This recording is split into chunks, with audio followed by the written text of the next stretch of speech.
We welcome you tonight to our election night coverage, where Branford Community Television joins forces with Totucket TV and North Haven TV to bring you this hyper-local coverage that I know everyone will be interested to hear and see. Lonnie, welcome. Oh, thank you, Leon. It's so great to be with you again and to be with everybody. This is going to be quite an exciting evening. I was talking to a documentary filmmaker yesterday who said if he had tried to make this as a movie, no one ever would have believed it.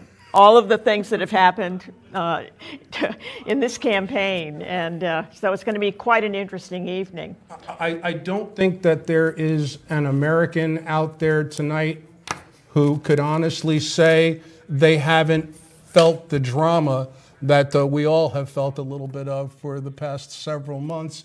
And I know everyone will be interested to get to what we've all been waiting for, what the results are from this presidential general election this evening. I want to introduce our guests. Let's be thankful for the wonderful discussion we have available this evening. We've got the right ingredients. First, I'd like to introduce to Lonnie's right, Frank Toohill. Frank is a member of the Branford Representative Town Meeting and is now the clerk of the Representative Town Meeting, was the head of the education chair at Branford RTM for years. And Frank joins us again for election night coverage. Frank, thank you so much. Next to Frank, we have Tracy Everson. Tracy is the majority leader of the Branford RTM. She's a Democrat, she's a journalist, a realtor, and we welcome you back for more election night discussion, Tracy. Next to Tracy, we have someone, a face many of you will know. He is from the North Haven area. Well, he's the former state senator of the 34th District from 2003 to 2020, and the Senate Minority Leader from 2015 to 2020. Ladies and gentlemen, not much more of an introduction needed for Len Fasano. And to Len's right, our last but not least guest on the panel, we have Steve Fontana from the North Haven area. He is a former state representative from the 87th District from 1997 to 2011, and presently the West Haven Economic Development Director. We are hoping that Frank and Tracy will give us the Republican and Democrat perspective that we need from Branford, and Len and Steve will share with us their views from North Haven and North Branford, and we hope that'll give everyone out there the complete picture. Wow. And beyond North Haven and Branford. Yeah. So, Lonnie, you were going to start the discussion. Well, I just wanted to talk initially about early voting, because that's a game changer, and that's really been quite remarkable. And I know, Tracy, you were actually working. Yeah, I worked 6 of the 14 days at the polls in Branford, and it was really well received. About 8,300 voters in Branford voted early, and that's a little more than a third of the registered voters, about 20,000 in Branford.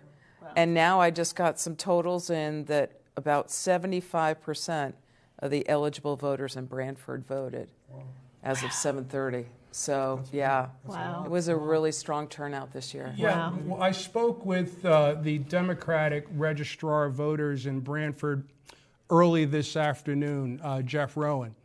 And Jeff told me that when the Branford polls opened up this morning, just a hair under 50% of eligible voters had already voted. That is something new. That's a great step forward, I think, for the state of Connecticut. With this as an option for the voting public. What do you gentlemen from the far right of our panel have to say about that? So I agree. I mean, I think early voting is great. It gives everybody an opportunity to get there. Probably some tweaks in the system. I think some folks believe Secretary of State believed it was too long a period and economically draining on the municipalities.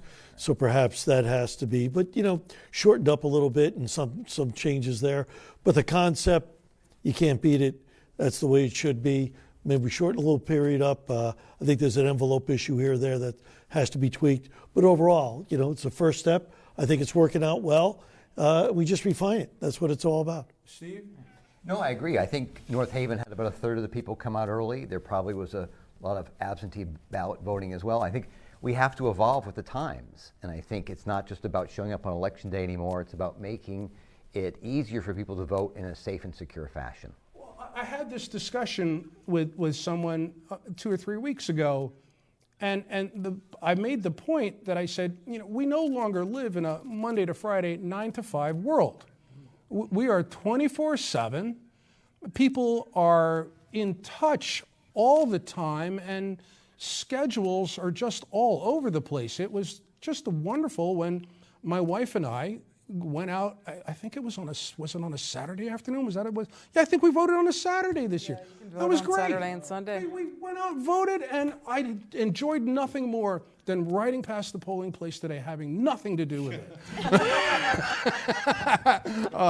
So Lonnie, you talked to some people up in Hartford about early voting, didn't you?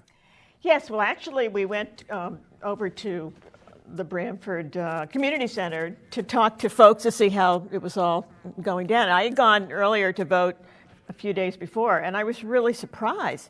It's so, everything was copacetic. Nobody was having any drama. And no matter what party they were from, everybody was, really in a good spirit. So I talked to the Secretary of the State and a lot of people at the state level, and they're saying that's what they've seen everywhere. Yeah. And I know that we have a little video prepared from you when Lonnie interviewed, who do we have, Attorney General William Tong, speaking about, and I'm sorry, no, first we wanted to run the early voting piece. We'll do the early voting piece first. Can we get that up on the screen for the viewers? Yeah.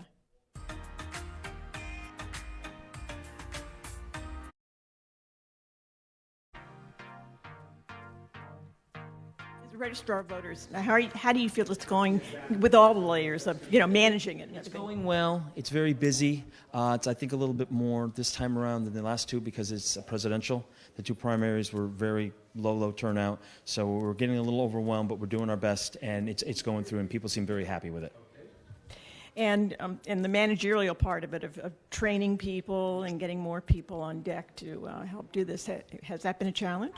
Yes, it has, due to the fact that it's a little different than Election Day. That's just one day. This is constant day. And also the system is a little bit different because the process of voting on Election Day is a little different than this. This is kind of a mixture of Election Day and absentee ballots. So it's more paperwork filled out and getting them learning. And also they're using a system. Most elections, it's paper, you sign off, you get your ballot. This one, we have to log in, log out, and there's other type of things. So it's a little more complicated, and it's a little more difficult getting those people up to speed. But it's generally been pretty well. So you think we got to keep it? It definitely needs to be revised. EV works, early voting works fine, but it's just unfortunately these 2 weeks, it's just too long. I think under a week is better, especially over weekends, because this is my 10th day, and it's wearing. So this is a learning experience. Yes, yeah, it definitely is, especially presidential because everyone's coming out. So we had one in March, which was a primary. We had another primary in August, and we had days that nobody showed up. So you're going from like feast or famine, and this is definitely the feast. So, but yeah, I think 2 weeks is too long. Maybe 4 or 5 days, and also the hours I think should be adjusted. But again, it's going to take a while for them to get through the process. So, but we're doing our best. Thank you. So I've only voted in one. I work at the rec department, so I've kind of seen a lot of people flown in and out. I think it's really good to get people out here. I know a lot of people just personally in my life can't, they might be out of town or something on election day. I think it's really good for them to get out here and just vote. And I took advantage of it as well because I don't know what I'm going to be doing at work on election day. I do vote here, but it just makes it easier for me. I think it really drives voter turnout. And what have you seen? I mean, you said you've been watching it over the last few days. I mean, is the mood really upbeat? And any problems? No problems. Honestly, the people working voting, they've been fantastic. Like, they make me want to vote. I see them every morning. I voted yesterday, but they've been here for over a week now, and they're always so happy greeting me. It just makes me feel like I want to go vote and just get it done. Get out there, vote, and just drives, like I was saying, people to go vote. Yeah. Thank you so much. I like it. It's good. It saves a lot of time. I think it'll take some of the pressure off some of the people that are working there next week on the actual election day. I think by this point people know which way they're going to vote. So if they can do it a little bit earlier, take some of the burden off them on Tuesday, I think that's a good thing. And how have you found it in your family or among your friends? Everybody seems copacetic with it? Absolutely, yes. My daughter voted this morning. My brother voted last week. One of my sisters voted last week. So I think it's a great idea, truthfully. Thank you, John. You're welcome. So what do you think of this early voting idea? I think it's great. I think it makes it so much easier. This way you can come, a little bit before, you avoid the crowds, and you can get it done early. And I think it's a great, great idea. Are you finding that your friends are in agreement? Everybody seems to be really enjoying and having this option? Absolutely, yes, absolutely right. My friends have already come to vote, and they're like, you should just do it earlier. It's so much easier. So, yes, I think it's a great thing. I like it. Thank you so much. Okay, thanks. Okay, bye, So you've done it. You came. You voted. What do you think? Awesome. It was very good. We love it. Yeah, last election, there was a huge line, so this is great. It's a lot faster and more comfortable, and yeah. Efficient. Very efficient. And you agree? Are your friends saying the same thing? Yeah, they are. Most of the people we know. Most of our neighbors came, and they enjoyed doing this early. Yeah, it's a convenience, Yeah, I think the early voting is wonderful. Yeah, sure. It's easier to plan your life this way? Yeah. I mean, I didn't, usually on election day it can be very, very long, the lines. So it was nice. So yeah. Don't you think it's nice, the early? Absolutely. It is. Absolutely. Yeah. Best Gives thing. everybody a chance Yeah. to get here besides that one day. Yeah. A lot of people work. It's hard to get here. And Yep. now that we're retired, we could go in. That's right. Me too. Semi. Yeah. Thank you. Thank you, everybody. Okay. So you guys have been working in this whole new system that we've implemented, and what do you think? How's it gone? I know that people are very receptive, very happy to have the option to have we have 14 days. Most days are 10 till 6, and some days are 8 to 8, but they seem to be very satisfied with the option to come. Yeah. And you find that all different communities are finding this useful? Yeah, different people is very happy. क्योंकि some people one day election no come, लेकिन this time is a lot of people in come every day. Yesterday's lot people come, maybe 900 to above people come. 900 yesterday? Yeah, 900. But every day good preparation, maybe 700 or 300 sometime. Lekin yesterday a lot of people come. Wow, that's amazing. And I was saying I voted earlier this week. Very happy people. Everybody looks like they really know what they're doing and they feel comfortable. Is that how you feel? Comfortable. Every people is this early election to very happy. Yeah. I would agree. Like anything else, I think it takes a little while to feel, everybody working together. But no, it's been great. People come in very happy, and it's been really nice teamwork. It's been a privilege and a joy to be here. I think we have the best job right now to be out here on such a beautiful day. Yeah. Thank you both. We've been talking to a lot of folks who've been coming out from early voting, and it's been pretty universal. People think this is a really good option. How are you feeling about it? Of course, anything that gives more people opportunity to vote is good. Yeah. And it's easier to arrange your schedule around it? Oh yeah, give us a whole week instead of just a couple hours. And how are you feeling about it? How many elections have you voted in? Well, this is my 7th presidential one, and then several of the ones in between, so I don't have an exact count, but a lot of them. Wow, because I thought you were like 12. No, plus 30 actually. But thank you. Yeah, but I think early voting is fantastic because a lot of people work on a weekday. I mean, and they can't get the time off, and then by the time they have a break, spend their whole lunch break standing in line. It's not right. So yeah, I think early voting is fantastic. Thank you. Steve Gifford, North Haven DTC. So, Frank, you wanted to talk about this subject you know too, what, early Lonnie? voting. I know Frank wanted to add something about early voting, but we have a live shot we need to take. We have, please, producer, my name, Steve, who do we have? Democratic Town Committee. Steve Gifford. Steve Gifford. Do we have Steve available? I know we're trying to put him out. I know he's ready for us. Yeah, we got Brandy Minato here. Here we go. Yeah, there we go. Right. Wow. Yes, that's not Steve. Brandy. This is Brandy. Thank you so much, Brandy. Brandy? Thank you so much Okay. for joining. And I apologize, Brandy. I wasn't expecting you. First of all, best of luck to you today. What can you tell us? I think I wasn't expecting you as a pretty good theme for this campaign. So I'm feeling incredibly optimistic and so proud of everything we've done to make sure that we're doing the best we can in this district, to hold our elected officials accountable, to bring people together, really make sure that we're investing in our community. Yeah.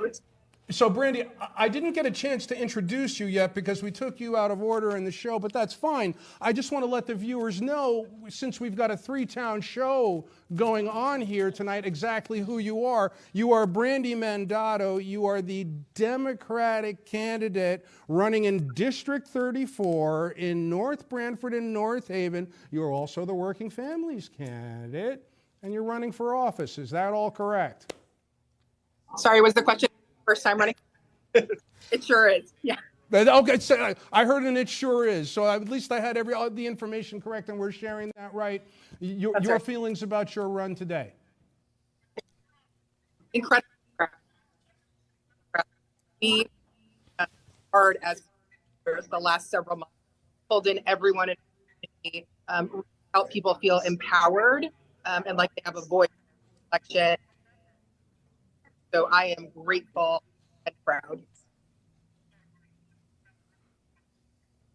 Brandy, thank you so much for being available. I don't know that the viewers at home were able to hear you clearly, and I want to get a chance to try to come back to you when at least I know that I can hear you a bit more clearly, because we've got some other people we want to talk to on our broadcast. So we will definitely try to get back to you, Brandy. Thank you so much for joining us. So much. Thanks so much. Thank you.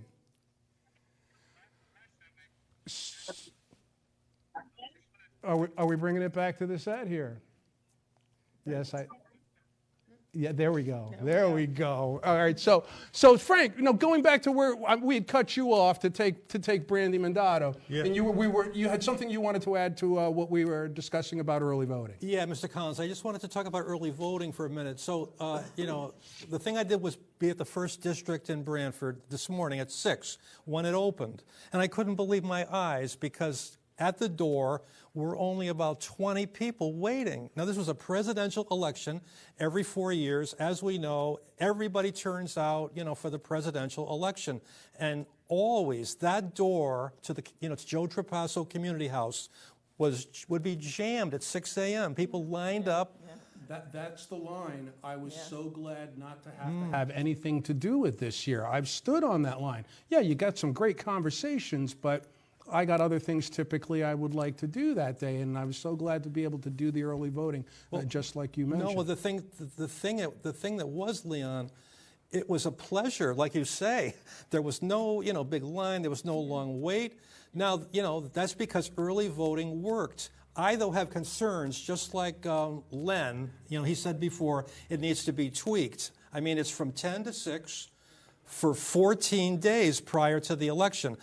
I think it could be shortened, like Len said. But it is an improvement. It's much more pleasurable now than it, just the one day. And the one thing I definitely want to say, and I got the idea from watching Lonnie speaking with the poll workers, and I want to say the same thing for the poll workers in all three towns. Thank you all so much, because I know that you are exhausted. It's not over yet.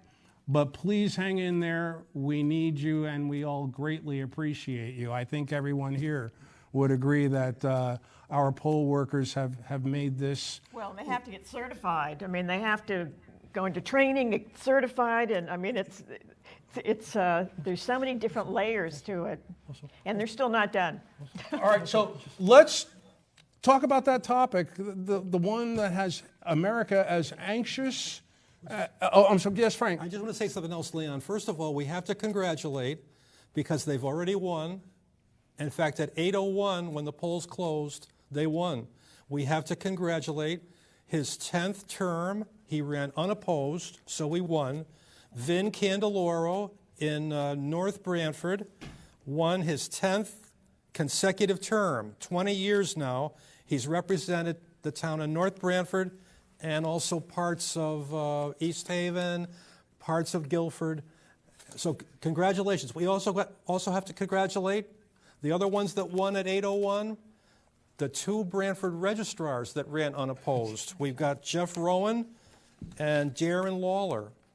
Now, moving on to the presidential, I just wanted to report at 12:01 this morning, every year since 1936, Dixwell Notch in New Hampshire is the first town to vote. So in 2016, the vote was 4-3 for Hillary Clinton.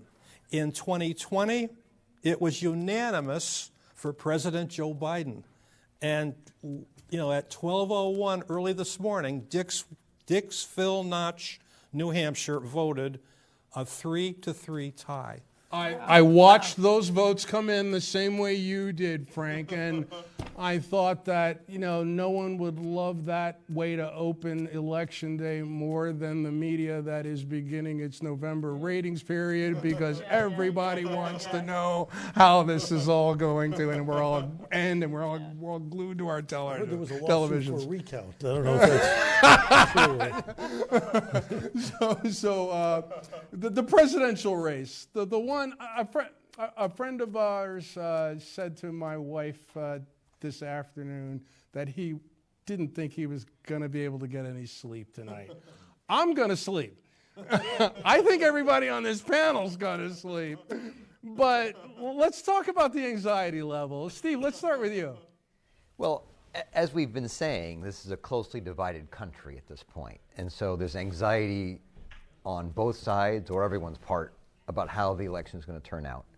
And needless to say, in a 50-50 country, a lot of people are going to be disappointed when we have a result. I think the bottom line is we have to figure out how we can work together. I think that's one of the things we've been missing the last several years.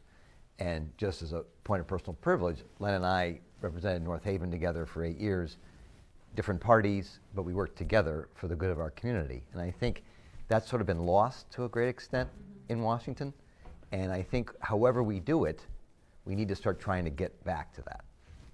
Can I just bring up a topic? It's something that I notice when I go out and I ride around the country, Connecticut, Pennsylvania, signage, political signage. After the last presidential election, some people never put their signs away. And we weren't always like that as a nation. And I would love, when this is over, if we could get back to doing that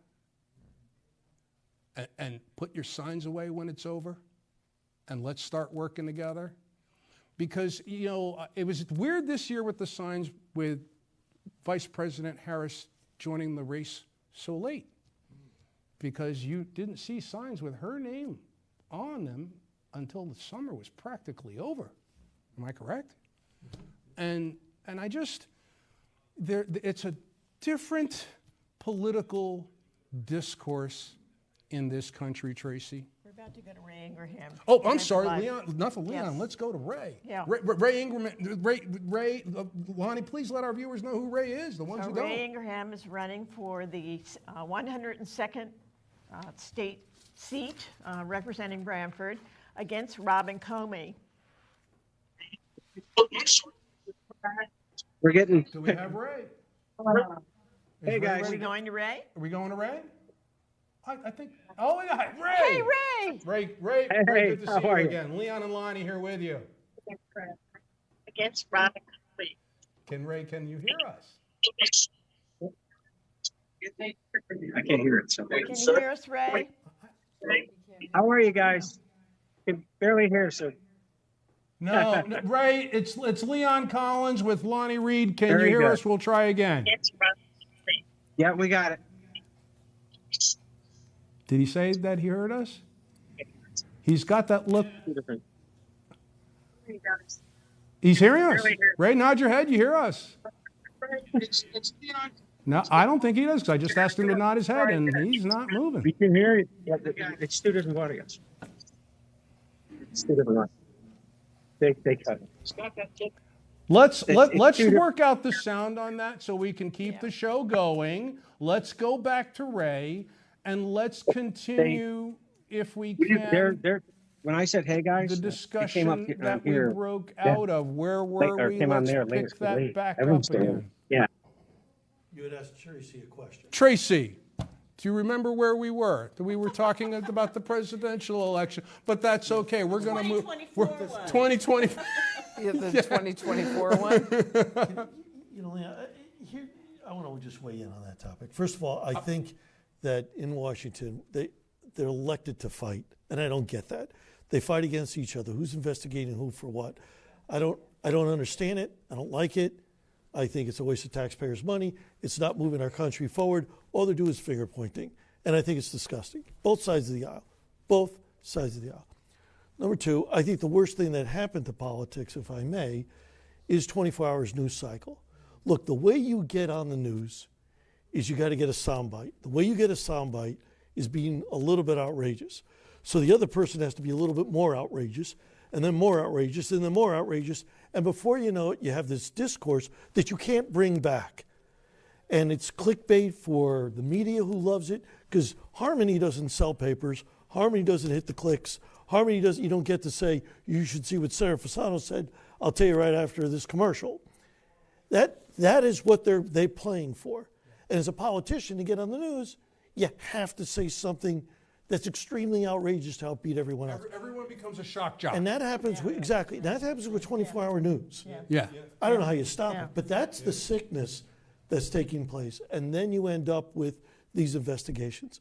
And unless the people say enough is enough, get together and make my life better, get together and control the economy, get together and fix the problems that we're all seeing every day, together, not two different plans, together. Steve said, look, we are separate parties, but Steve and I always talked about issues. There's always some common ground. And there's people in our parties, Republican and Democrat, who never want to seek that common ground. It's my way or the highway. That isn't the way it works. You got to, if you're married, you know you got to reach that common ground. There is no difference, right? You're not going to get everything you want. I You're not worked kidding. in the U.S. Senate years ago for a U.S. senator, and the senators from both parties would have lunch together in the Senate dining room, sit together. There are staffers, everybody sitting.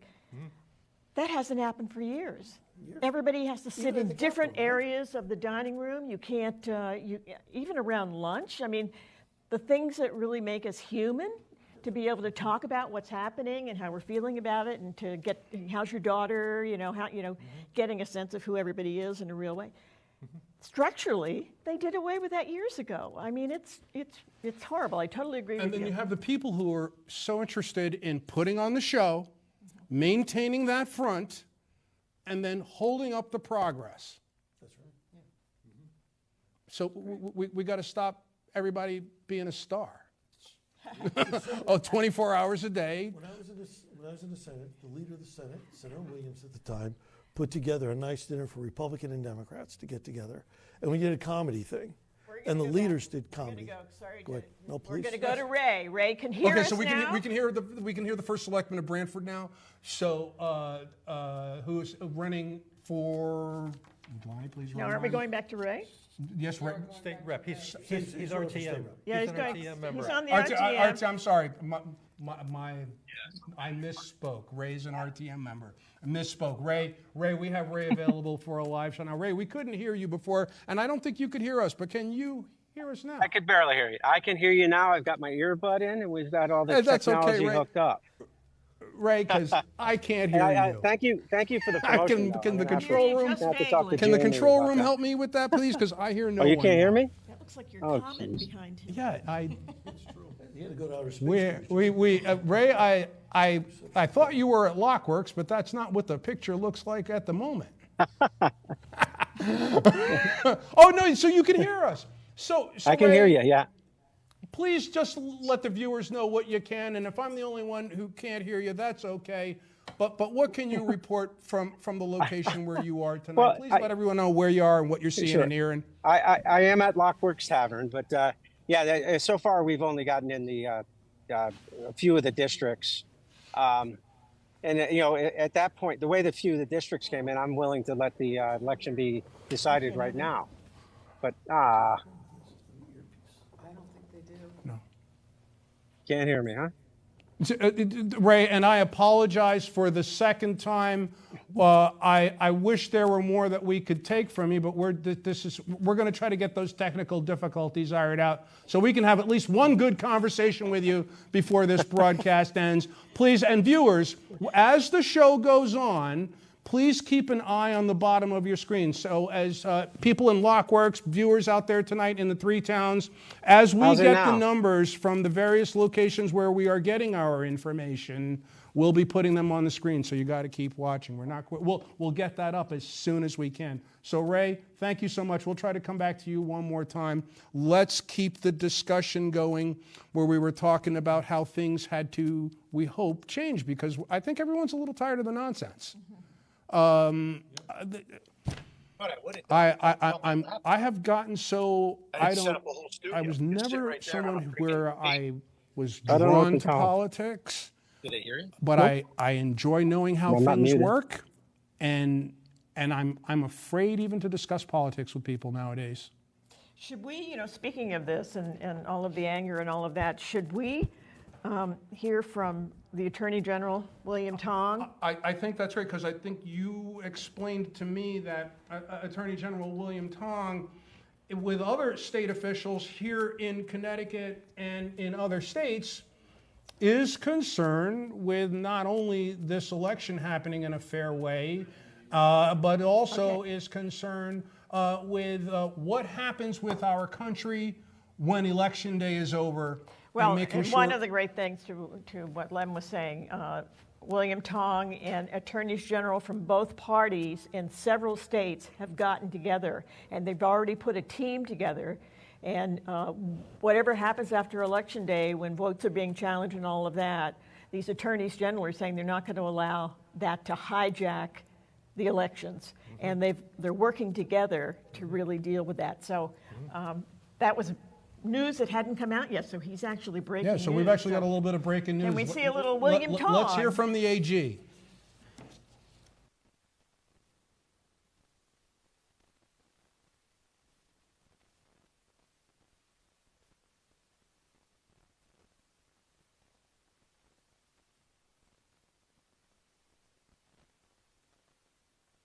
For my fellow attorneys general and I, Democrats and Republicans, we're going to issue a letter tomorrow, almost all of us, I think all of us, calling for everyone to support the peaceful transfer of power to whoever it is, and that we should not engage in unrest and no violence, of course. We're all concerned about it, but AGs are doing their part. And I was just traveling with my fellow Republican colleagues in South Dakota. We meet a lot. We spend a lot of time together.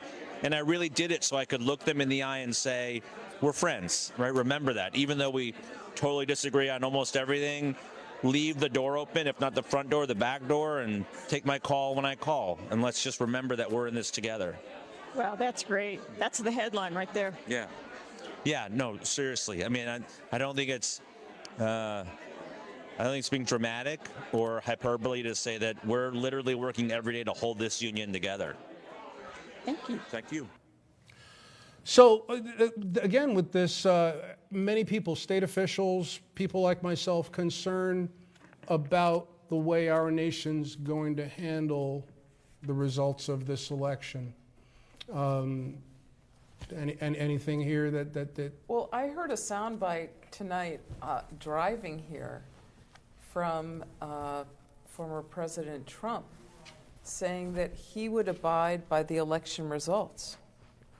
And I was personally quite surprised by that, because Stop the Steal has been something that has been circulated and has been unfounded. It went to the courts. It went through the courts. Nothing was determined that there was anything afoul. It was one of the most secure elections in history. They're saying this election, 2024, is even more secure.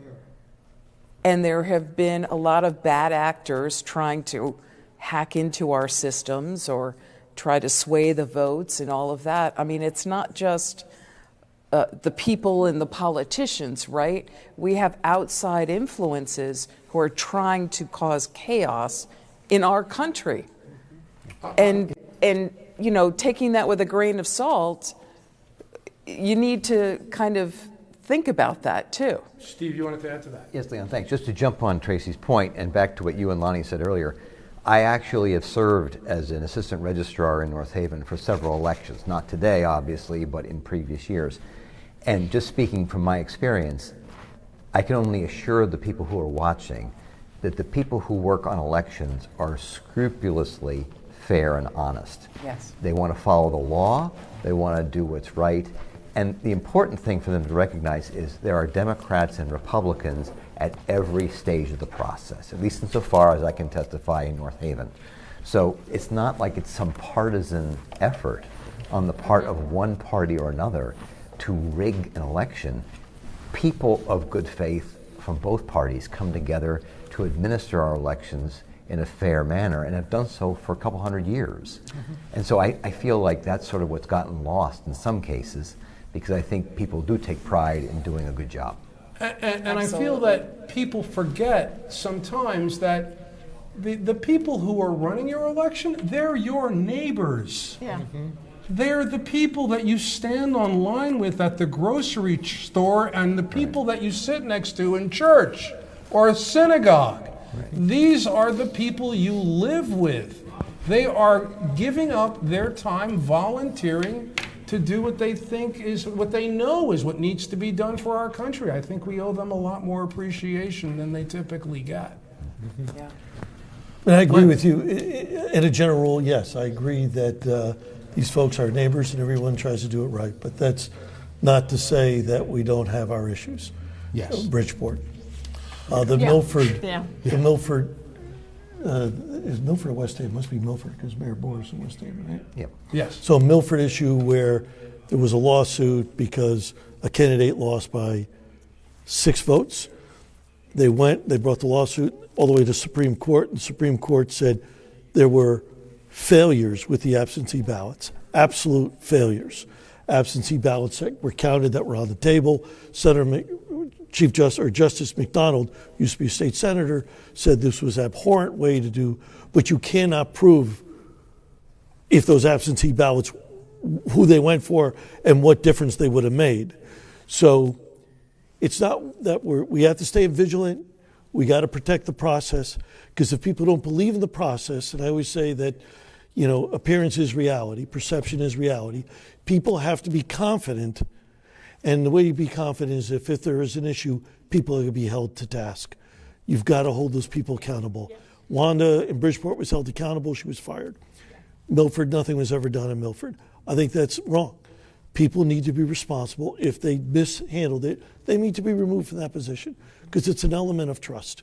And in that case, I don't know if you have something you got to go to live. No, because you brought up the element of trust, and I wanted to mention the other end of the spectrum about the element of trust, where I hope that, you know, Supreme Court justices behave moving forward in a way that is exemplary, because that hasn't necessarily been the case. I'm being nice, because I couldn't believe some of the stories I've read this year with the coverage of the way some public officials have publicly behaved. Because you guys, I don't mean guys in a sexist sense, I mean this, elected officials know that the job... You can blame them. Yeah, well, okay, you're one of the guys. Tracy okay. and I would, you know, so, we're perfect. But I'm the only one here who hasn't held an elected office, but you guys know that that is a 24-hour, 7-day-a-week responsibility. And you can't pretend that you're off when you want to be just because you're a Supreme Court justice. Speaking of women, Robin Comey is standing by to speak to us. And I'm sorry. I see her. There she is. Yes. There she is. Hello, Robin. We're good. How are you? I'm great. So you have news for us? Well, we've got a few districts in. We have the 3rd district. I'm outside the location where we're looking at the results. So I don't have my eye on the results, but I think we have the third district, we have the fourth district, and we have the sixth district in, and they're pretty even. And so are there dramatic don't have the differences in the votes, absentee or number. are they, how does it look in terms of, the volume, the plurality that you're seeing?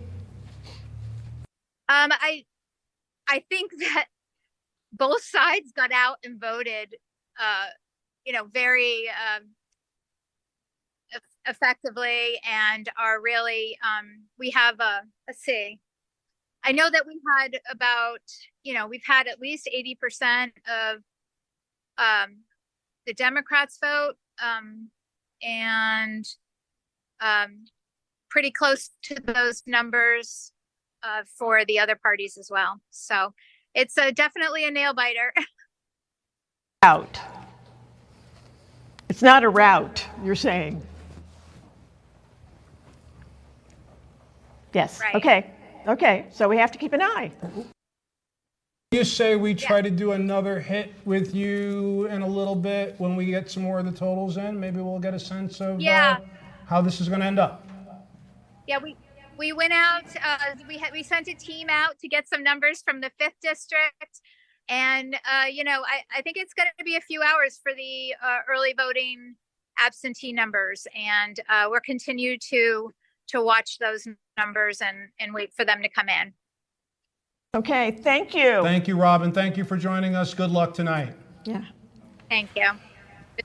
So back to the discussion we were having. We were talking about, I think, about behavior and people setting examples. And we got to keep the discussion moving so we can pick up on those topics. But we got to talk about the U.S. Senate race that's happening here, where we have Chris Murphy, the Democratic candidate, and the Working Families Party candidate running against Representative Matt Corey, and Green Party candidate Justin Paglino, and Cheaper Gas and Groceries Party candidate Robert Hyde. Anybody want to start the discussion out with the effects of that Senate race? Yeah, that'd be interesting to see. I like that name.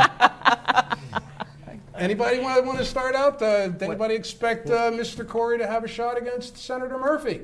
Well, let me just say, Leon, I actually was in law school with Senator Murphy before he got elected to his first elective office, which was in the State House. So I served with him in the State House for a few years. I know Len served with him in the State Senate for a few years. I'll be honest, I like him a lot personally. I've known him a long time.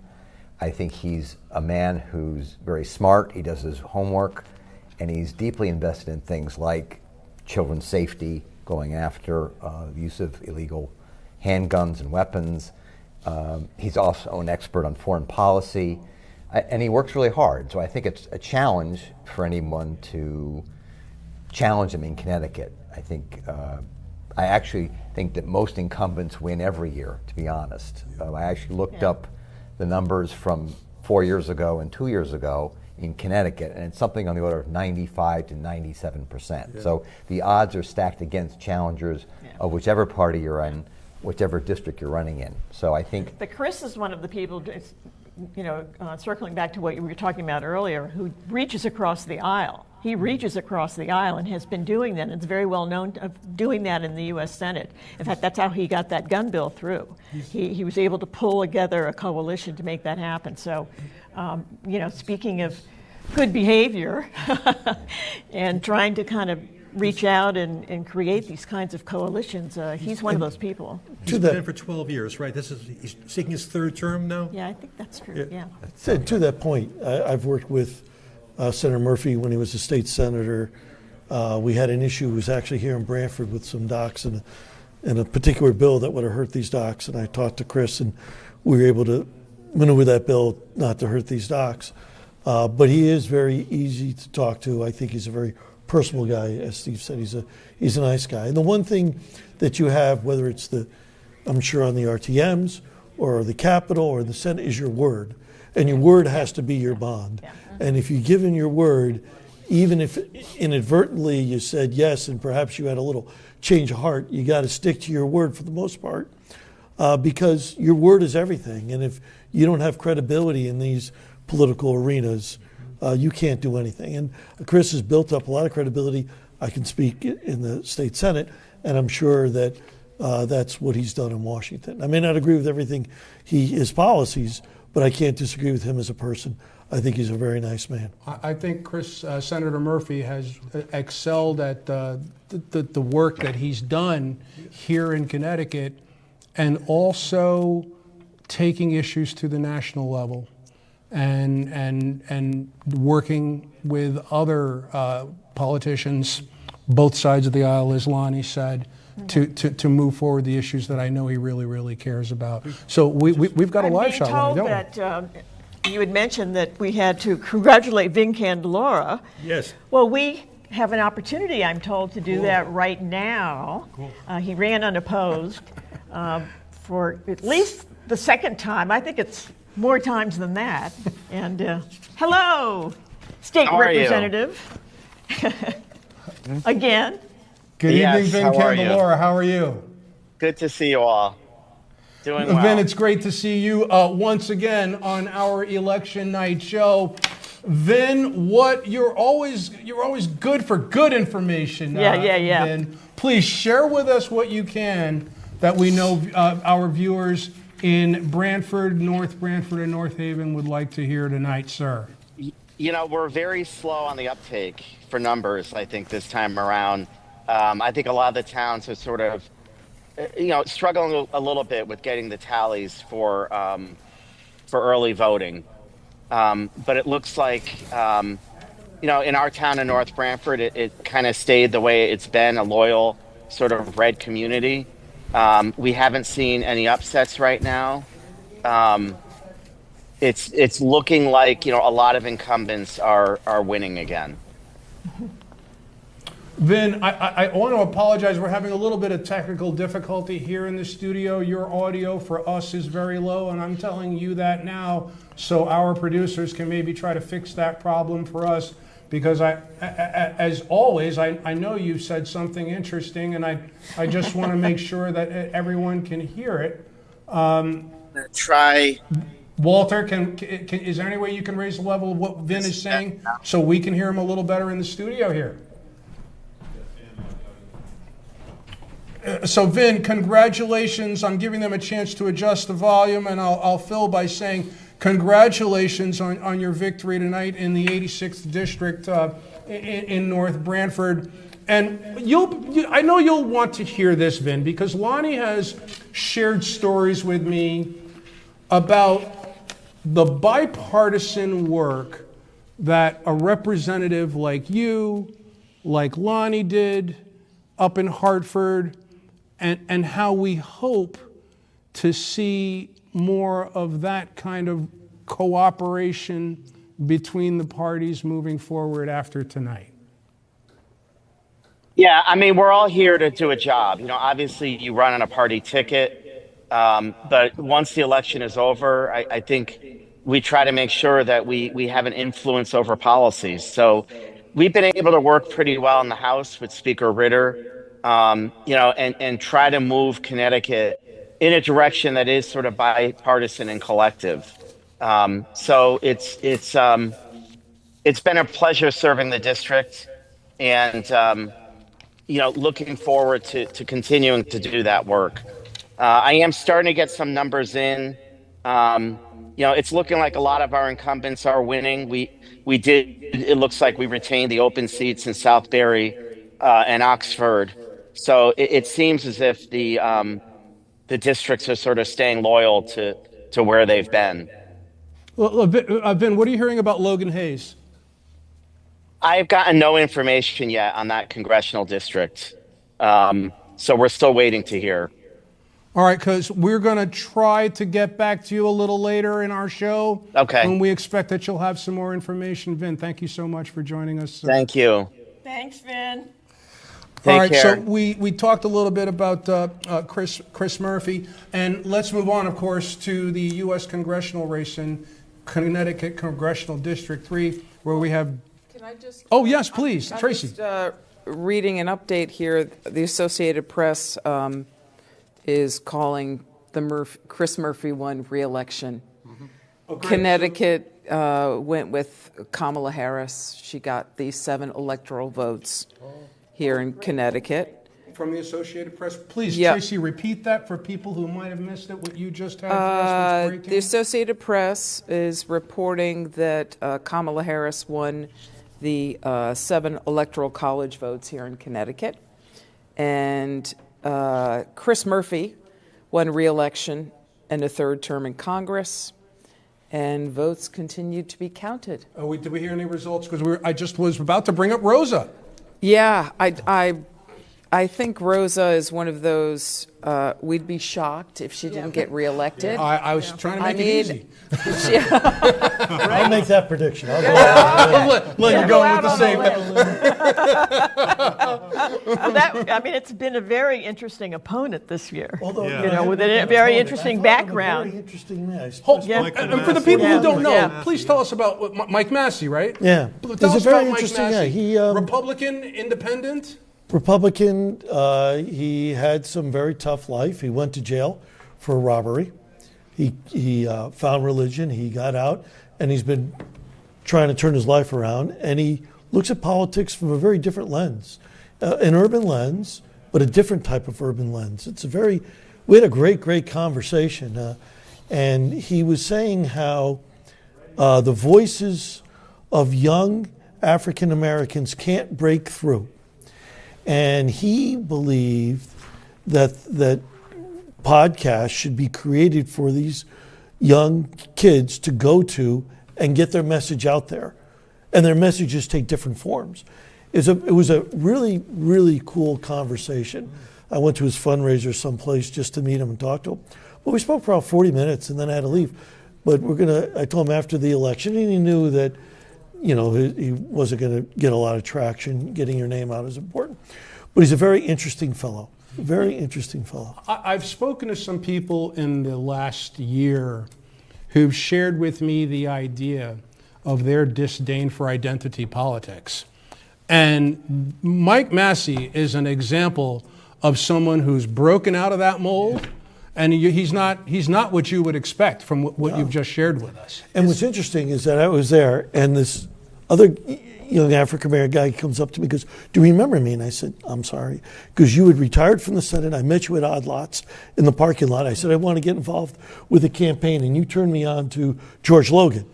And I got involved with George Logan. And then the two of them, Massey and this other gentleman, started talking. And their beliefs were the same. Their ideas were the same. They both grew up in New Haven. It was a very cool conversation. Because I was talking to Steve earlier that I think that the strength of our state depends upon the strength of our cities. And we have to strengthen our cities. And I don't think we've done enough to strengthen our cities. I'm going to talk about Connecticut, in my view.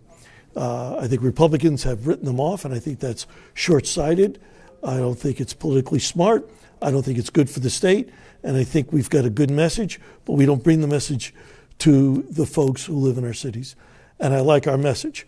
And I think we need to, if we're going to change this state and make it a better state, we've got to help our cities, Republicans and Democrats, together.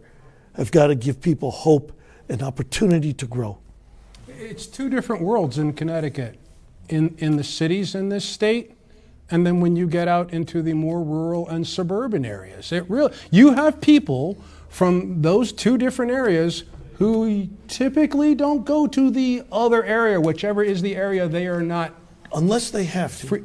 They got to go to a hospital. They got to go to a train station. To work. Or they got to go to work. Right. Right? They come to New Haven. Yeah. But then they divorce themselves from New Haven. Right. I mean, Mayor DeStefano, we had our differences, but we had conversations about there are services that, and I think, Steve, you were up there when we had these conversations too, that, there are services in New Haven that the suburbs need, and there has to be compensation for using those services. You can't say, we're going to use your services, but you take care of them all.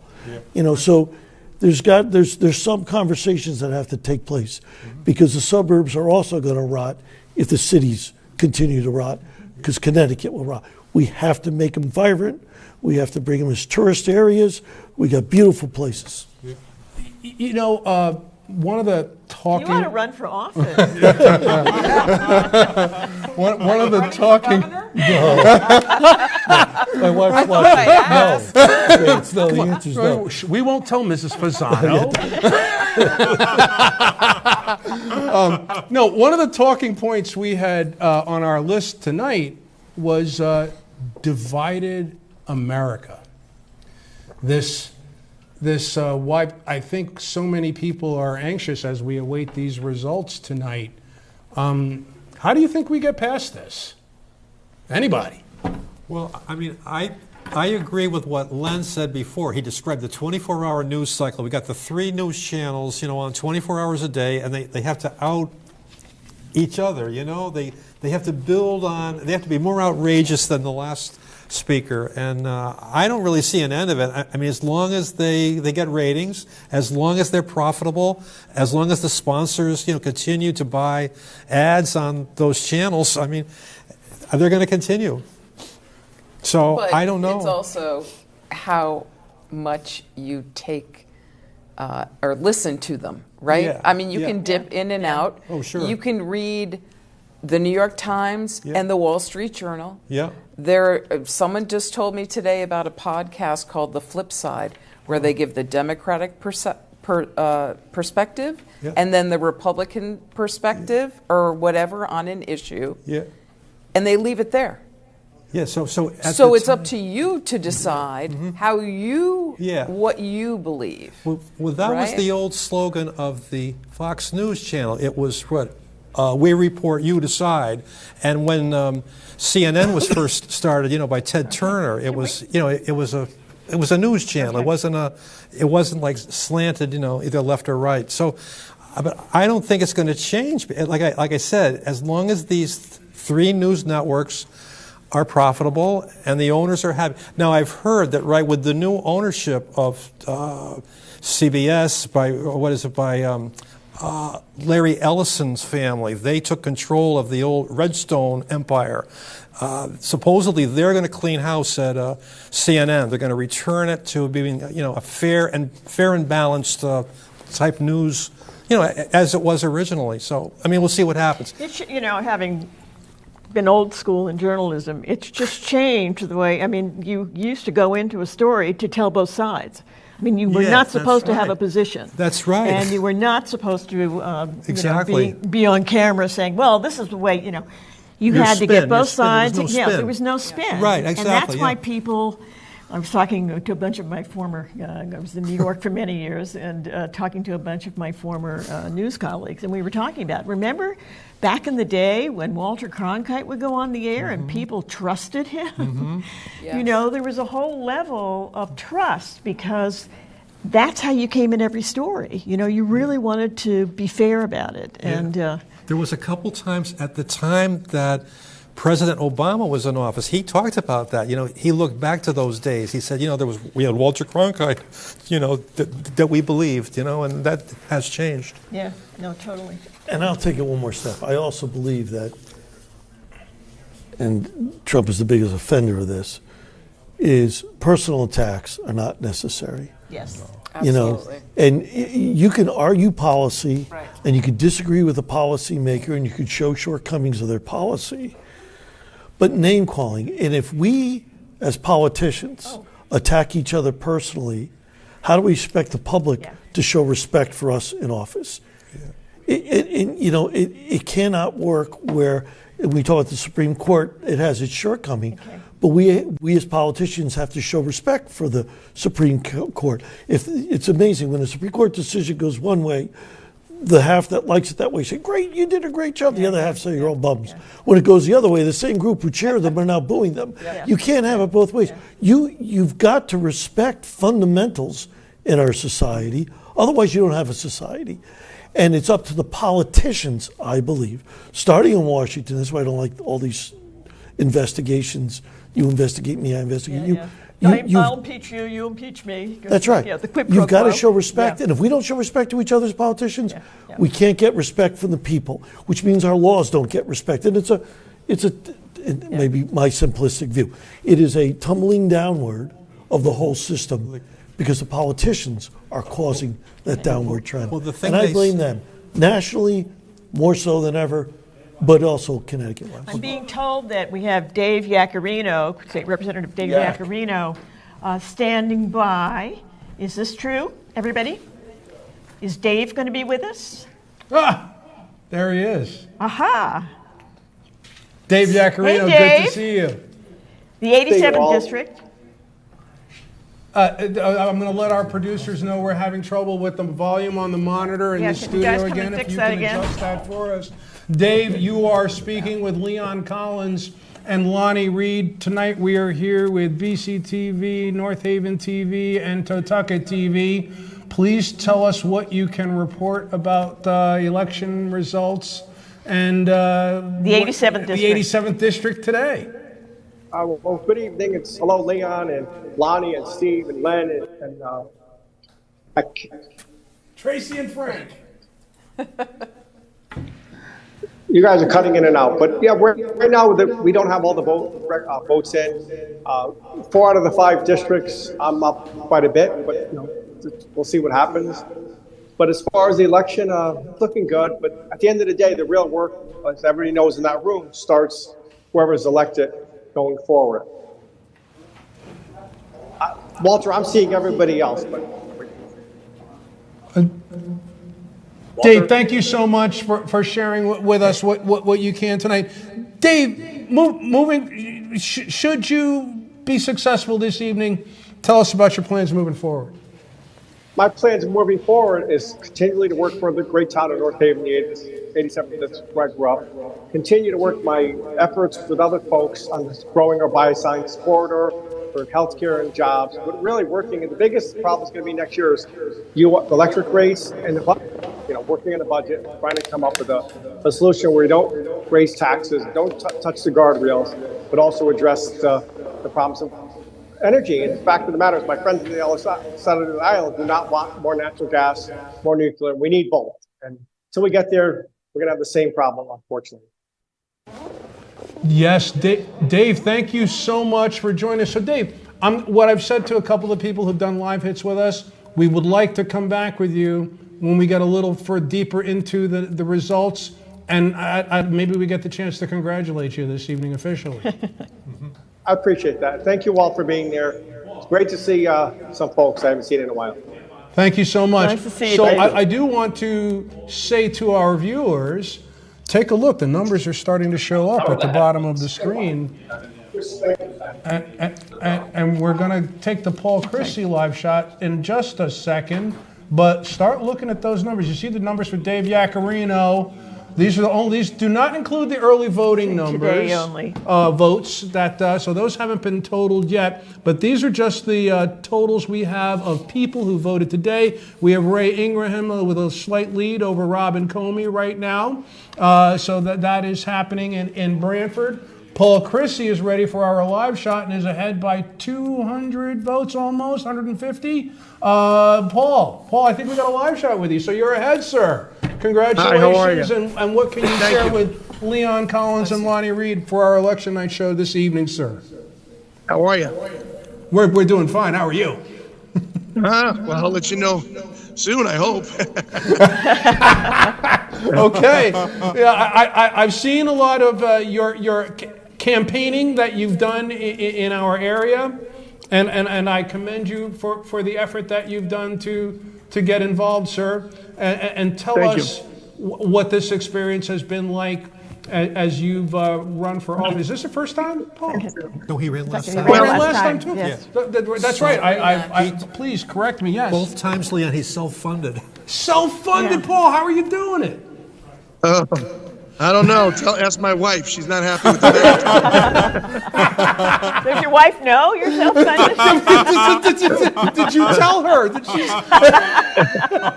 After the first time I ran, she told me I was going to be running for my life if I did it again. So Paul, I appreciate your perspective and willingness to laugh. That's great. We know you're slightly ahead. again, thank you for joining us. Anything you want to share with the viewership before we let you go and get on with our No, discussion? listen, I'm excited.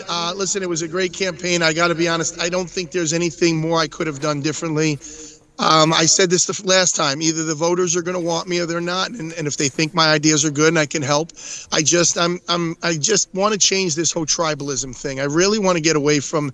I honestly, if we could not have parties in local elections, I think it'd be great. I think it's more of a job resume than it is a party affiliation. But that's obviously a conversation for dreams and hopes one day. But I'm hoping people are taking the time to hear the message and not just pick a team. You know what I'm saying? It's important that we evolve. And I told people at a forum one night, I said, listen, maybe Christine's not my competitor and she's just my partner in a relay race and it's my time to take the baton and run. You need some fresh ideas. You need new perspective. And I believe with my business abilities, I can help Connecticut probably get more fiscally responsible. I think we got some issues with spending, and it's not like we can't spend money. We just need to be responsible and probably negotiate better contracts. Let's put it that way. Paul, thank you so much for sharing what you have with us tonight. And we're going to try to get back to you one more time. I look forward to it. Thank you guys for everything you're doing, and hopefully we'll have an exciting night. That's yeah. Yep. Stephanie. Yeah, I think so. Lonnie, you spoke with Stephanie Thomas. Please let our viewers... Stephanie Thomas, the Secretary of the State, really talked about, again, the negativity that was out there, but what she was really experiencing as she went around the state over the last couple of weeks, including early voting. So, Stephanie Thomas, Secretary of the State of Connecticut. Mm-hmm. How are you going to move forward after this election? No matter how it comes out, how are we going to move forward? It's funny. We were just talking about early voting and the joyful feeling that I've witnessed at the polls. People have been so excited to have another opportunity to vote. And I hope that feeling just translates after the election. I happen to believe that when you talk to people one-on-one, people always have more in common than it seems. So I'm hoping Connecticut can avoid the divisiveness that I hear from other states around the country. And the way we do that is if each of us takes personal responsibility to not create divisiveness. Thank you. You're welcome. We got No the beautiful set. Frank, no. We will get back to that discussion in a little bit. Lonnie, the Secretary of the State, I know she's got her hands full for the past month. Tonight, moving forward. Yes. Well, and she really was speaking to what Len has been talking about earlier about, the onus is on us and our behavior. She was making that point. You start to wonder, why is it so negative? You need to kind of go there first. Wait a minute, how am I behaving? How is my candidacy behaving? And really getting people to come back and address that in real ways. She said it's been quite remarkable seeing what we were saying earlier, is that she's really seen just such positivity going all over the state. In districts she was concerned about, really people responding very positively to early voting. That's great. No, it's true, because it's great. And one thing that none of us had when we were growing up that we've had to learn how to deal with on a daily basis is social media. I've had this evolution in my social media behavior and involvement, just like you mentioned, Len. We can't point the finger at the other side for being bad players if I'm not playing so nicely myself. So in the past 4 years, evolved in a way where I checked my comments in a way that I hadn't in the previous 4 years, because I didn't want to continue to contribute to the mess that I know we all feel that we're in right now. So I agree 100% with you. I've had to learn. I know other people have had to do the same.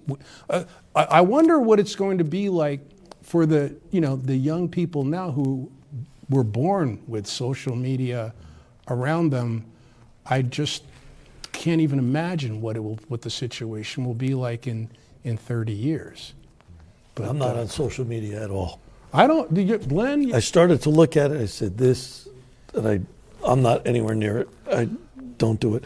And even when I was in the Senate and people would comment on things I said, and my staff would say, did you read what I don't care what people, if you haven't got the courage to come up to me and tell me what you think, I don't care what you think. Right. You have an issue, come talk to me. You're in my district, pick up the phone, call me up. If not, I have no interest in someone in the dark of the night sends out a nasty comment or a criticism of something I said or did or whatever, and you don't want to talk to me about it. I don't care what you say on Facebook or I don't even know what they're all Instagram or whatever the heck they are. Len, we have a lot of keyboard warriors out there, and you have to learn how to deal with them. Steve, I was going to say, keyboard courage. There's a lot of keyboard courage. Yeah, keyboard exactly. Courage. Say whatever they want. Yeah. And I think it's so true. You have to just ignore the noise. That's right. You might want to bring up at some point the package that has it's got several people, Lieutenant Governor Bizewicz, John Scanlon, Eric Russell, really talking about this whole issue and what they're saying to their families. Sean actually is very good about, he's got these two little kids and the environment that's being created. So we might want to key that up. Is that doable, control room? Blumenthal is ready. Well, let's run Senator Blumenthal because he talks about this as well. So let's start with Senator Blumenthal. He had spoken actually where I encountered him about D-Day and about seeing so many young people saying, this is so horrible. How can we overcome whatever is about to happen to us? And he said, well, he had just come back from Normandy and was making the point, that we have a history of overcoming, and was concerned that they were not really very aware of a lot of our history. That a lot of our kids, because they're into social media, they're not paying attention to the classroom. And in fact, that was something I noticed years ago with all the STEM, which we need because we need technology, but suddenly history's not taught as well, social studies, all that stuff. They bring the phones into the classroom. They bring them into the classroom. I know it's. So let's see Senator Blumenthal because he talked about this.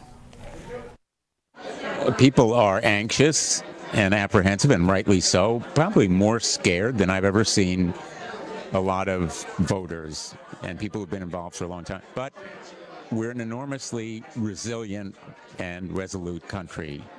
I love that you talked about D-Day. It just is always overwhelming when you see what they had to do, how many bodies they had to climb over to even get to the cliffs and start. And I thought it was so great because when you talk about the American spirit and the resilience. We fail to teach history in the way that we should to a lot of our young people, and I've talked about that day with young people in classrooms and elsewhere because that history is so important in reminding us that we've stood as a beacon of democracy, not just in rhetoric or words. At 6, but in Branford they started at 9. Oh, I see. So that we're really talking about how difficult we were hoping for better numbers at this point, and we were just saying that there's so many layers of counting these votes this year. For the viewers who were not with us at the top of the program, please, we are Leon Collins, Lonnie Reed, Frank Toohill, Tracy Everson, Len Fasano, and Steve Fontana.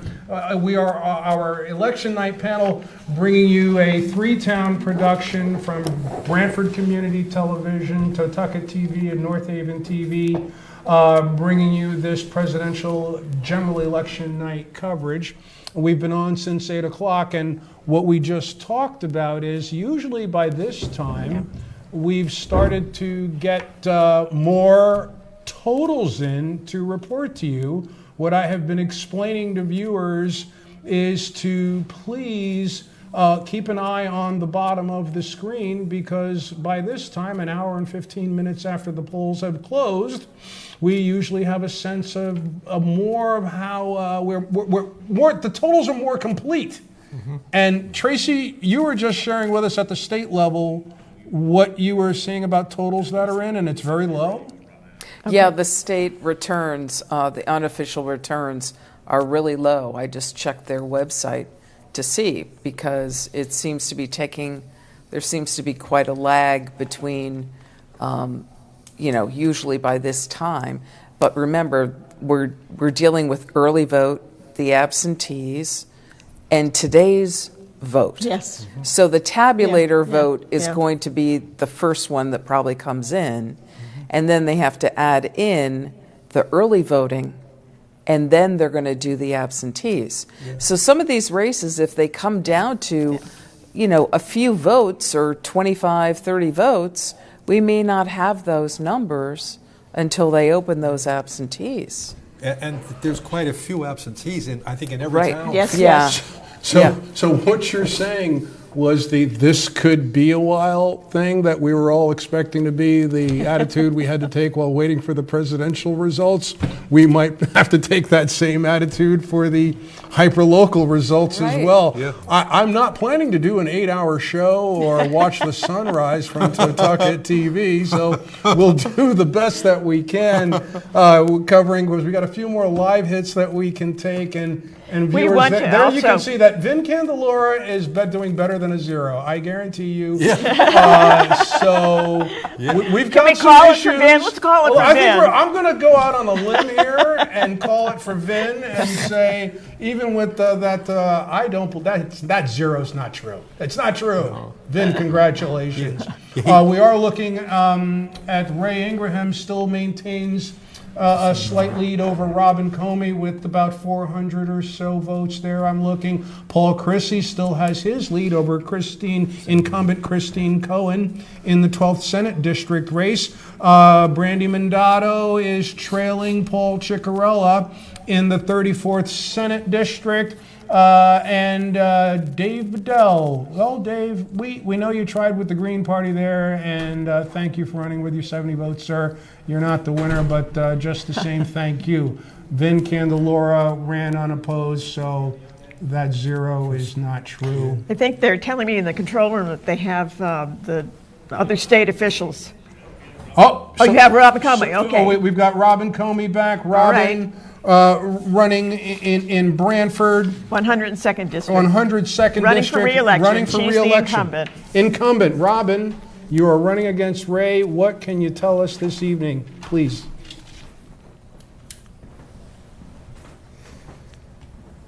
A few more hours, unfortunately, for the absentee votes to come in and be counted, and we want to make sure that we count every single vote, right? I mean, everyone has to feel confident that this vote is what it is. So, but I am, optimistic.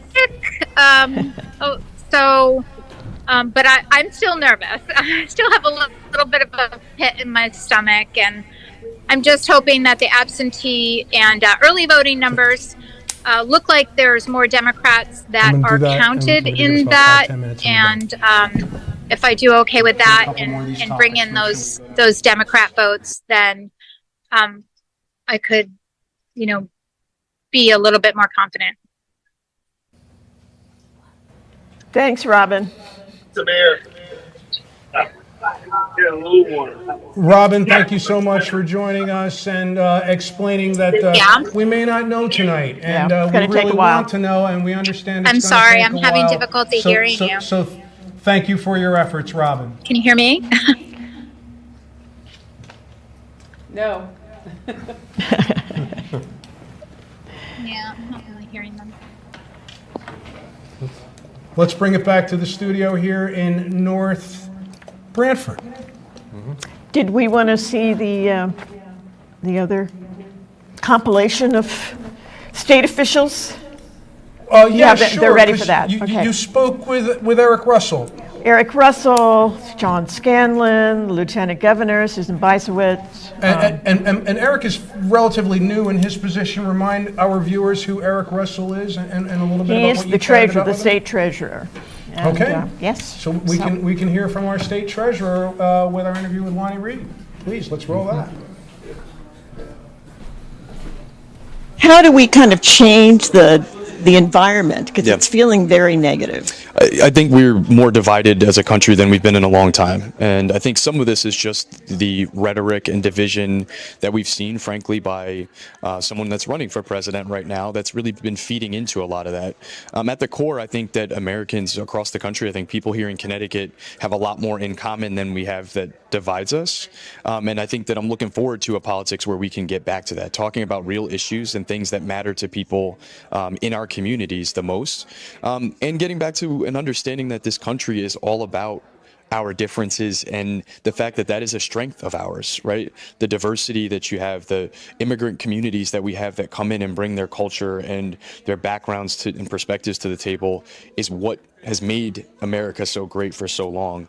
And so, I think getting back to a place that celebrates that, what we need to do first is that folks who are leaders in our state and in our country need to be doing that by example rather than feeding into the things that really have created a lot of this division. Thank you.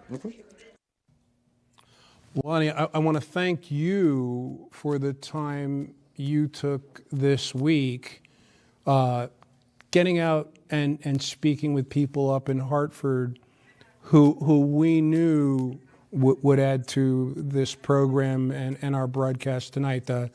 It's not easy. I know that you're working with the governor and doing everything you can to make Connecticut a little greener, a little cleaner, and give us the energy that we need in the future. So thanks for doing that. Oh man, it was fun. I enjoyed it. It was good to, and as with these folks, it's great to see old friends again as well. And so I enjoyed it. So what we have just learned is that we are not getting the totals that we had really hoped that we would be able to report to you this evening. That's just not going to happen because the counting of the early ballots and the absentee ballots must still go on and is expected to take several more hours. I understand that's the situation in Branford, and I'm expecting that'll be the same situation in North Haven too. But we knew that with early voting, and even just with this election, it was going to be a while. And it's going to be a while in more ways than we thought, apparently. So I want to thank our guests for contributing to our broadcast tonight because, public television is struggling these days, everyone. And we do know that it is important, and everybody on this panel tonight, the six of us, I know we all believe in the importance of public television, or we wouldn't be here sharing what we could with viewers tonight. So I want to thank all of you and just give you all a chance to wrap up this evening with anything you want to add. So Steve. Well, first I'd like to thank you, Leon, Lonnie, and the staff here at Tutucket TV, and all the other panelists for this opportunity. It's always great to see you all. Secondly, let me just say, I'm always pleased to see so many people come out to vote. Our democracy depends on an active and engaged electorate. And so presidential elections typically bring out the largest number of people. That seems to be true today. Obviously, the weather here in southern Connecticut cooperated so that people had no excuse not to come out to vote. That's true. Obviously, with early voting and absentee voting, people have many ways of voting. So I think that's a positive. I'm pleased that there were no real issues of violence or concern at any of the polling places. And as Len said, and I'll segue into him, I just think we have to continue to figure out how we can work together. We need to pull it back. We're in a world not just of 24-hour news cycles, but social media and podcasting and other things. So we really have to, as a society, hold each other accountable and say, we need to find a way to work together. There's always a performative element in politics. Lonnie, you know that. Len, I know that. We all know that. But we have to be able to focus on getting the work done to serve people. Yes. So I think if we all play a role in that, hopefully, moving forward, we can start to get back to where we want to be. And with that, I'll segue to Len. Thank you, Steve. I agree with everything Steve said, except I have to make a correction of Lonnie for the record. When you say old friends, you meant duration, not age. I just want to be clear on that. Of course. Okay, I just want to, I can't let the record be clear. But no, I think that, this is going to be the new norm, and it's a healthy new norm, which is there's a lot of ballots to count. We're going to do off the machines. Like Tracy said, that's the first thing you're going to get. And then we got to wait for the other stuff. And that's going to be a new norm, but that's okay. If we're going to hit a high percentage of voting, and that's the way to get the votes out, people need the other voices, because we all who have been elected serve at the pleasure and the honor of being elected to that position. And therefore, those voices have to be heard to keep us in check and on the straight path. And I think we all have to do our best from this point forward to tone it down, get back to normal, be tolerant, and believe in our system, no matter who wins, and honor the system and respect the system. I may not always have agreed with various Democratic governors, but I respected the governor's chair. That was the governor's chair, and you respect that no matter who sits in it. Yeah. I agree.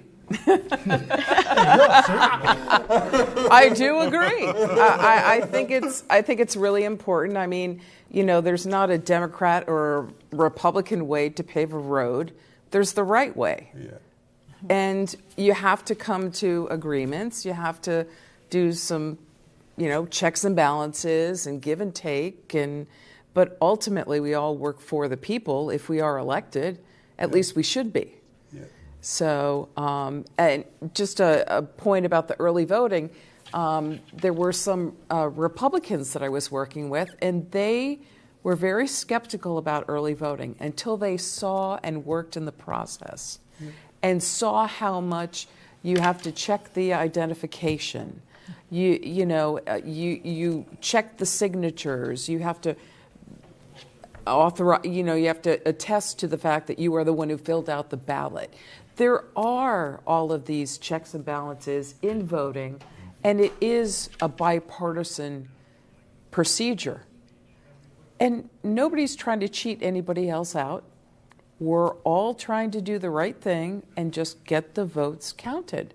And hopefully this broadcast will end before we know what the vote totals are locally here. But I certainly appreciate the opportunity to, be shown in the community where Frank and I represent. Yeah. So thank you for that. Tracy, and I just wanted to say to you, because when you were talking, I was nodding my head no, and my nonverbal communication was not to you. It was to my producer, but you're a TV person. You knew that. Yes. Okay, I just wanted to be sure. It's like, why is this guy shaking his head? Like, no, I absolutely agree with you. No, we don't want to take that live shot. Let's hear from Frank. Thank you, Leon. Well, it was great to be here with you and with Lonnie. You did a great job, as usual, and also great to be with Mr. Fontana and Lynn Fasano and, of course, Tracy Everson. This is, as Leon said, this is a public television. It's, as he also said, hyper-local, and it's great that we have this. And like the cameras tonight, they didn't always work, or the audio was bad. But I mean, it's local TV. I mean, we're all amateurs. We're not pros, and everybody did the best they could. You got the great station manager of the last 10 years. He's been the best there is, Walter Mann, and we got also in the control room somebody else that's outstanding, Doug Sisson.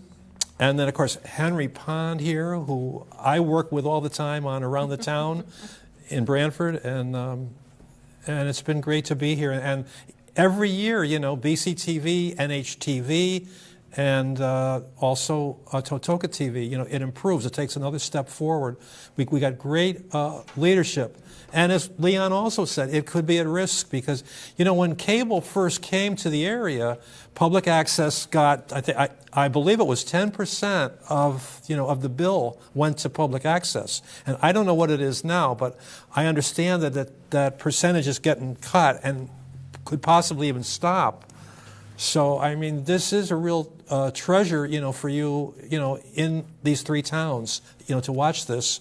And I just hope it keeps going. So thank you very much. It's been great to be here. It's an honor to be here with all of you.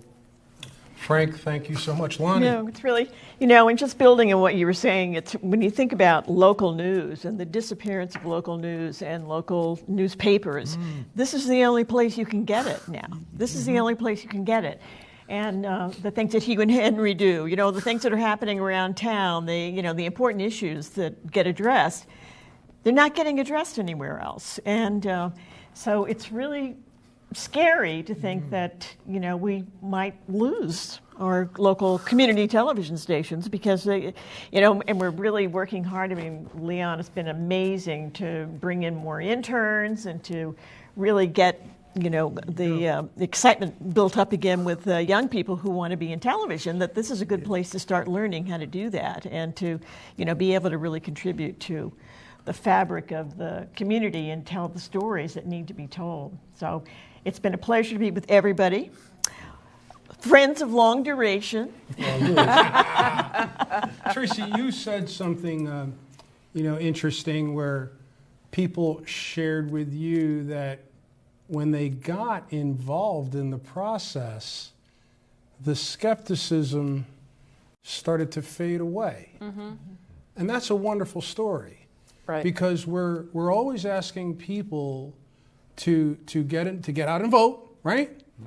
But let's take it a step further, because one thing we are suffering so terribly from right now is wild skepticism and conspiracy theorism, whatever you want to call it. People are so quick to believe something for which there is no proof because someone has said it and they've chosen to believe it. But what you just said about people taking the action of getting involved in their communities experiencing firsthand it firsthand, the system that they were skeptical of, they take a different, more informed perspective. And I challenge everyone to do that, to get involved in your community, to become part, to make this the better country. So we don't know exactly how things are going to end up, but we all know we want it to be better than it was yesterday.